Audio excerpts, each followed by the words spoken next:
Some rooms require more than technical skill.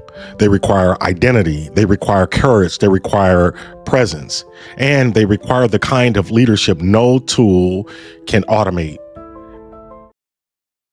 Ready to grow with resilience, clarity, and confidence in leadership, career, and faith? Welcome to The Next Move. I'm Orvin, Kimbrough, CEO, author, and founder of The Thriver's Path. I went from foster care to the CEO seat, and here's what I learned. Transformation doesn't start with a title. It starts with your next move. How you reframe your thinking, reclaim your agency, and rename what's possible. If you're done circling and ready to step forward, you're in the right place. Let's make your next move your best move. Welcome back to The Next Move, the podcast where we explore faith, leadership, and personal growth to help you take your next step with purpose and confidence. Folks, I'm your host, Orvin Kimbrough. Today, I want to talk about what technical skills can't do. And I believe this matters right now because we are living in a moment where skill is changing fast. Tools are changing fast. Technology, folks, is changing fast. Artificial intelligence is reshaping what is possible, what is efficient, and what is expected. But here is the tension I want us to sit with. Just because a tool can make you faster does not mean it can make you whole. Just because technology can improve your output does not mean it can strengthen your identity.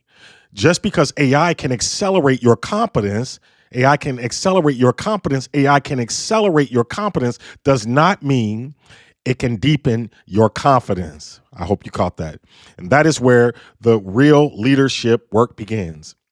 Not too long ago, I was talking with a brilliant technologist working at the cutting edge of artificial intelligence. He was describing a process that used to take 6 weeks, 6 weeks of drafting, 6 weeks of coding, 6 weeks of validating, 6 weeks of reviewing and refining.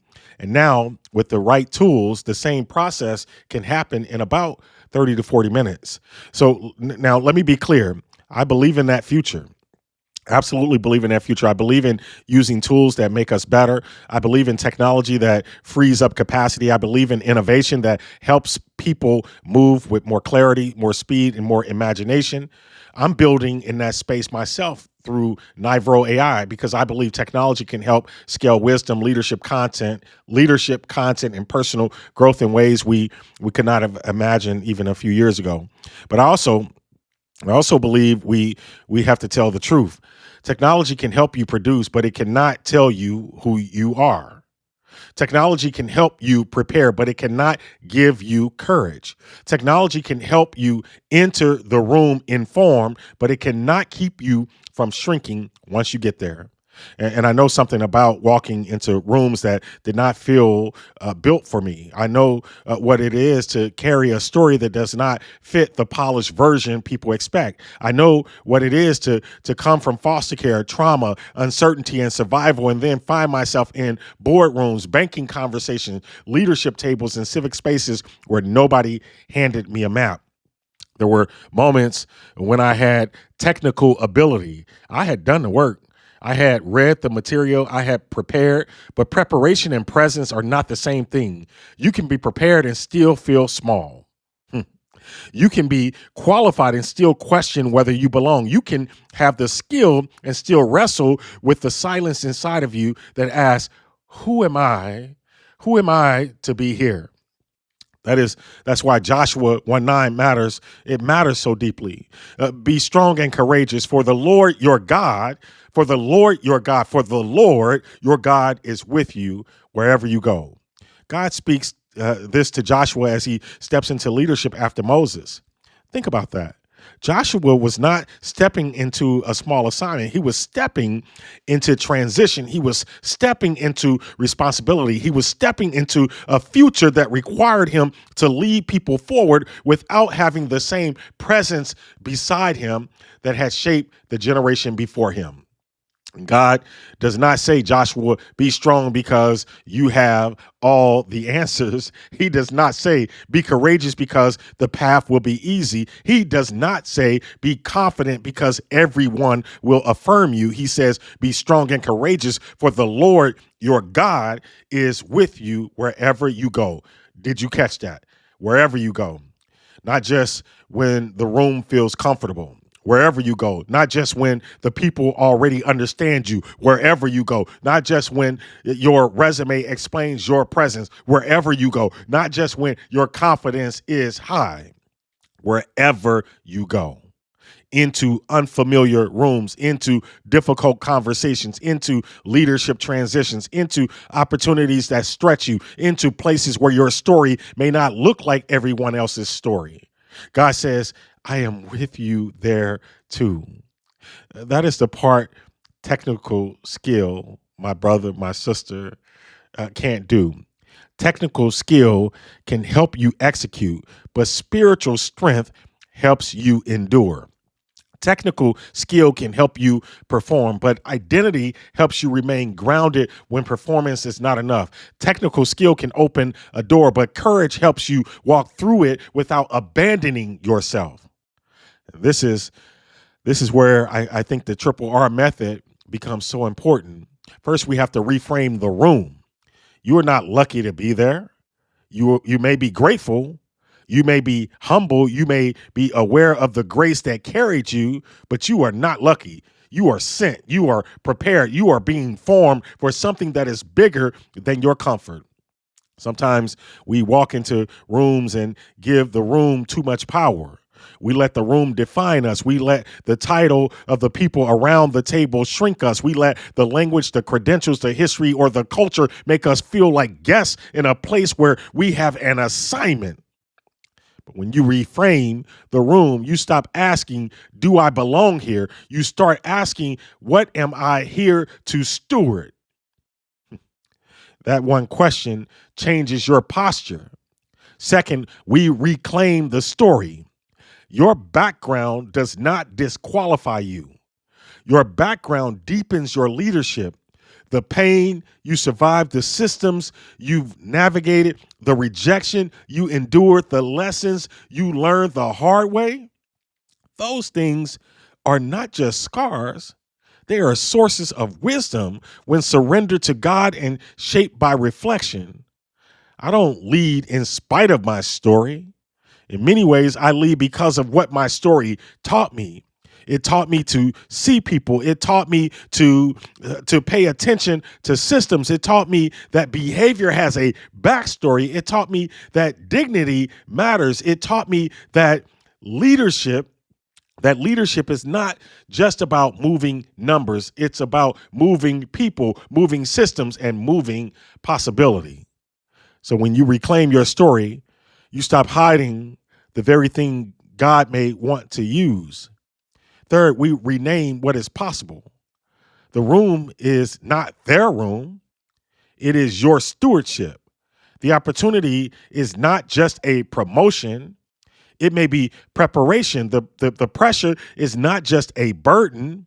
It may be formation. The platform is not just visibility. It may be responsibility. That is what technology can't name for you. AI may be able to draft the document. It may be able to analyze the data. It may be able to accelerate the workflow, but it cannot discern your assignment. It cannot heal your insecurity. It cannot reorder your inner life. It cannot teach you to lead yourself when nobody is watching. Let me say this carefully. The private work matters because success does not remove ego. It reveals it. Success does not remove temptation. It magnifies it. Success does not remove insecurity. Sometimes it gives insecurity a larger stage. If you cannot lead yourself privately, you will struggle to lead others publicly. That is why leadership is not just a skill set. It is a formation process. It is hard work. It is head work. It is hand work. Hard work asks, what is happening in me? Head work asks, what am I learning and how am I thinking? Hand work asks, what am I practicing with discipline and consistency? Folks, we need all three because a brilliant mind without a grounded heart can become dangerous. A skilled hand without a clear purpose can become reckless.